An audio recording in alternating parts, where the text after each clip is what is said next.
வணக்கம். Welcome to Rohini Ashwin's law talks. இன்னைக்கு நம்ம வீடியோல ஒரு இன்ஃபர்மேஷனல் டிப் பார்க்க போறோம். என்னன்னா நிறைய பேருக்கு வந்து ஒரு பிசினஸ் ஸ்டார்ட் பண்ணணும், கம்பெனி ஸ்டார்ட் பண்ணணும் ஒரு ஆஸ்பிரேஷன் இருக்கும். பட் ஸ்டில் வந்து அவங்களால போதுமான பொருளாதார வசதி இல்லாததுனால ஸ்டார்ட் பண்றதுக்கு ரொம்ப ஹெசிடேஷனா இருக்கும். ஸ்டார்ட் பண்ண முடியாம இருக்கும். ஸோ அவங்களுக்கான ஒரு லீகல் சொல்யூஷன்ஸ், லீகல் சிஸ்டம்ல வழி இருக்கா அப்படின்னா கண்டிப்பா இருக்கு. ஸோ ஆனால் நம்மளுக்கு அதை பற்றின கம்ப்ளீட் அவேர்னஸ் மட்டும்தான் தேவை. ஸோ ஒரு கம்பெனி ஆரம்பிக்கணும்னா அதோட ப்ராசஸ் வந்து கம்பெனிஸ் ஆக்ட் 2013 அதுக்கான ப்ரொவிஷன்ஸ் அண்ட் ரெகுலேஷன்ஸ் ப்ரொசீஜர்ஸ் எல்லாம் மென்ஷன் பண்ணப்பட்டிருக்கு. ஸோ கம்பெனிஸ் ஆக்ட் 2014 ஒரு அமெண்ட்மெண்ட் கொண்டு வந்திருக்காங்க, சேஞ்சஸ் கொண்டு வந்திருக்காங்க. அதாவது நிறைய பேருக்கு பார்த்தீங்கன்னா கம்பெனி ஆரம்பிக்கணும்னு ஆசை இருக்கும். ஆனால் சரியான பார்ட்னர்ஸ் அமைய மாட்டாங்க, சரியான கேபிட்டல் அவங்க ரெக்குவயர்மெண்ட்ஸ்க்கு அவங்களுக்கு வந்து பட்ஜெட் இருக்காது. அதே நேரத்தில் வந்து நிறைய பேருக்கு வந்து ஒரு கம்பெனி ஆரம்பிக்கிறதுக்கான ஷேர் ஹோல்டர்ஸ் கிடைக்க மாட்டாங்க. ஸோ இந்த மாதிரியான லிமிடேஷன்ஸ்லாம் அவங்கக்கிட்ட இருக்கும். ஆனால் அவங்களுக்கு கனவு மட்டும்தான் இருக்கும் ஆரம்பிக்கிறதுக்கு. ஸோ அப்படிப்பட்டவங்களுக்காக லீகலா 2014 வந்து ஒரு அமெண்ட்மெண்ட் வந்து கம்பெனிஸ் ஆக்ட் 2013 ஒரு அமெண்ட்மெண்ட் பண்ணப்பட்டிருக்கு. It came on 2014 with a provision called OPC, அதாவது 1% கம்பெனி. அப்படி 1% கம்பெனினா ஒருத்தரை சார்ந்து மட்டுமே அந்த கம்பெனி வந்து அமையப்படும். ஒருத்தர் பேர்ல ஒரு ஷேர் ஹோல்டர், ஒரு டைரக்டர், ஒரு ப்ரமோட்டர் அப்படின்றது 1% கம்பெனி, 1 மெம்பர் கம்பெனி அப்படின்னு சொல்லிக்கலாம். That is 1% company. இந்த 1% கம்பெனி அப்படின்னா என்னன்னா அதோட கேபிட்டல் ரெக்குவயர்மெண்ட்ஸ் பார்த்தீங்கன்னா அந்த அமெண்ட்மெண்ட் கொண்டு வரும்போது minimum of 1 lakh of paid up capital இருக்கணும் அப்படின்ற மாதிரி தான் அந்த ப்ரொவிஷன் இருந்தது. பட் லேட்டர் ஆன் 2021 பார்த்தீங்கன்னா அதையும் வந்து ரிலாக்ஸ் பண்ணி மினிமம் பெய்ட் அப் கேபிட்டல் 1 lakன்றது ப்ரொவிஷனை வந்து ரிமூவ் பண்ணி இப்போ எவ்வளோ உங்களுக்கு வந்து கேபிட்டல் பட்ஜெட் இருக்கோ அதை வச்சு மட்டுமே, even if it is going to be below 1 lakh also, you can start an 1% company with only one director, one shareholder, one promoter அப்படின்ற மாதிரி வந்து ப்ரொவிஷன்ஸ் கம்பெனிஸ் ஆக்ட்ல இருக்கு. ஸோ இனிமேல்ட்டு நீங்க வந்து ஒரு கம்பெனி ஆரம்பிக்கணும், உங்களுக்கு நிறைய திறமை இருக்கு, ஸ்கில் இருக்கு, ஆனால் போதுமான பொருளாதார வசதி இல்லைன்னா நீங்க உங்க கம்பெனியை 1% கம்பெனி அது மூலியமா ரெஜிஸ்டர் பண்ணிக்கலாம், 1% கம்பெனியா ரெஜிஸ்டர் பண்ணிக்கலாம்.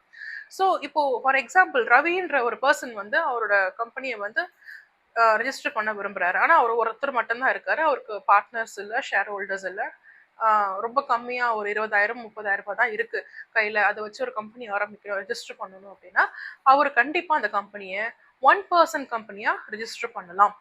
ஆனால் அந்த கம்பெனியோட பேர் ரவி டெக்ஸ்டைல்ஸ் ஓபிசின்னு தான் வரும். ஓபிசி அப்படின்ற ஒரு ஒரு அடைமொழியோடு தான் அது வரும், ஓபிசி அப்படின்னு சொல்லிட்டு. ஸோ இதோட அட்வான்டேஜஸ் என்ன அப்படின்னா இந்த ஓபிசி கம்பெனி 1% கம்பெனி வந்து it has limited liability. Limited liability அப்படின்னா இந்த கம்பெனி சார்ந்த எந்த ஒரு ஃபினான்ஷியல் லாஸஸும் ப்ராஃபிட்ஸும் தனிப்பட்ட நபரோட அசோசியேட் செய்யப்படாது. அதாவது தனிப்பட்ட நபரோடைய லாஸோ ப்ராஃபிட்டாவோ எடுத்துக்கொள்ளப்படாது. கம்பெனியோட ஃபினான்ஷியல் லாஸும் ப்ராஃபிட்டாக எடுத்துக்கொள்ளப்படும். தனிப்பட்ட நபருடைய பர்சனல் லயபிலிட்டியா பர்சனலாக அக்கௌண்ட் செய்யப்படாது அப்படின்ற மாதிரி ஒரு அட்வான்டேஜ் இதில் இருக்கு. வேற பார்ட்னர்ஷிப் ஃபார்ம்ஸ்லாம் பார்த்தீங்கன்னா அந்த மாதிரியான ஒரு அட்வான்டேஜ் கிடையாது. Any loss of profits is accountable, personally accountable அப்படின்ற மாதிரி தான் இருக்கும். ஸோ இது ஒரு நல்ல ஒரு அட்வான்டேஜாக இந்த ப்ரொவிஷன் இருக்கு. இந்த 1% கம்பெனியோட இன்னொரு அட்வான்டேஜ் அப்படி என்னன்னா, சப்போஸ் நீங்க வந்து உங்களோட பிஸ்னஸை, உங்க கம்பெனியை விரிவடைய செய்ய விரும்புறீங்க, என்லார்ஜ் பண்ண விரும்புறீங்க, உங்களுக்கு இப்போ ப்ராஃபிட்ஸ் அதிகமாக வருது, நீங்க இன்னும் கொஞ்சம் பிரான்ச்சஸ் ஓப்பன் பண்ணி நீங்க வந்து பெரிய ஒரு விரிவடைய செய்ய வைக்கிறீங்க அப்படின்னா அதுக்கான ப்ரொவிஷன்ஸும் இதுல இருக்கு. அதாவது இந்த ஓபிசி கம்பெனி 1% கம்பெனியை நீங்க ஒரு பப்ளிக் லிமிடெட் கம்பெனியாகவும் மாத்திக்கலாம், பிரைவேட் லிமிடெட் கம்பெனியாகவும் மாத்திக்கலாம். ஸோ அதுக்கான ப்ரொசீஜரல் வழி கூட இந்த கம்பெனிஸ் ஆக்ட்ல இருக்கு. ஆனால் அதுக்கான வழி வந்து அது தனியாக நம்ம பார்க்கணும். ஸோ அதோட ப்ரொசீஜர்ஸ் நம்ம ஃபாலோ பண்ணி தான் அந்த ஓபிசி கம்பெனியை நம்ம ஒரு பப்ளிக் லிமிடெட் கம்பெனியாகவும் ஒரு ப்ரைவேட் லிமிடெட் கம்பெனியாக கூட நம்ம மாற்றிக்கலாம். ஸோ இது ஒரு பர்டிகுலர் அட்வான்டேஜ். அதாவது ஸ்டார்ட் பண்ணும் போது எனக்கு வந்து கேபிட்டல் ரொம்ப கம்மியாக இருக்கு, பார்ட்னர்ஸ் இல்லை அப்படின்னு நினைக்கிறவங்க இது ஓபிசியா கம்பெனியா ஸ்டார்ட் பண்ணிட்டு பின்னாடி நீங்க அதை பிரைவேட் லிமிடெட் கம்பெனியாகவும் பப்ளிக் லிமிடெட் கம்பெனியாகவும் மாத்திக்கலாம். ஸோ அதோட பேர் வந்து பிவிடி, பிரைவேட் லிமிடெட் கம்பெனி அப்படின்ற மாதிரி அது மாறிடும்.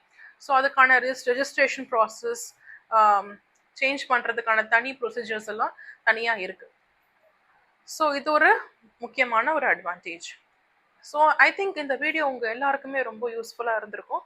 ஸோ இந்த மாதிரி இன்ஃபர்மேஷனல் டிப்ஸோட நான் ஃபோர்த் கமிங் வீடியோஸில் நான் உங்களை சந்திக்கிறேன். தேங்க்யூ.